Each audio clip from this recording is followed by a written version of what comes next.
J'aime pas, ouais, ma voix. J'aime encore moins être filmé et parler.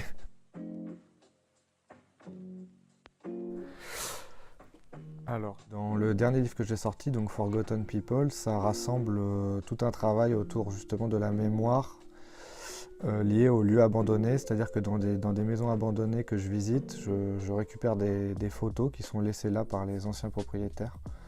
Et je m'en sers de sujet pour mes peintures. Donc je les repeins sur des toiles, mais je les repeins dans leur maison, sur leur véhicule. Et après, j'ai exporté un peu le concept dans le sens où je peins leur vie ailleurs, dans d'autres villes, dans d'autres pays. Et du coup, ça exporte un peu leur mémoire. Voilà, je trouve que c'est vraiment bien d'avoir des photos du passé, de moins s'accrocher au numérique. Et c'est ce qui me plaît.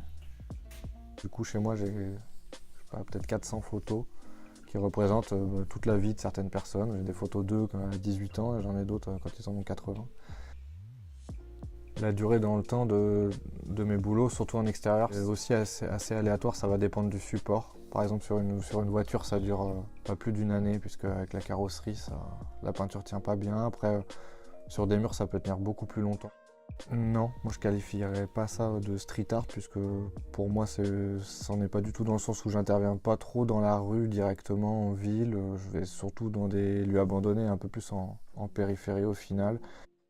Tout mon travail que je fais dans les maisons abandonnées, du coup, frise un peu avec la loi, puisque ça reste de l'effraction, même si les maisons sont abandonnées et ouvertes. Ça reste des propriétés privées. On sublime un peu le lieu. C'est pas légal du tout. Ça fait le 4e livre que je sors et ça fait 2 fois que je fais des cagnottes. Du coup, le crowdfunding, ça permet d'être super libre et ça crée un lien du coup direct avec les gens qui suivent mon boulot. Je trouve ça hyper bien.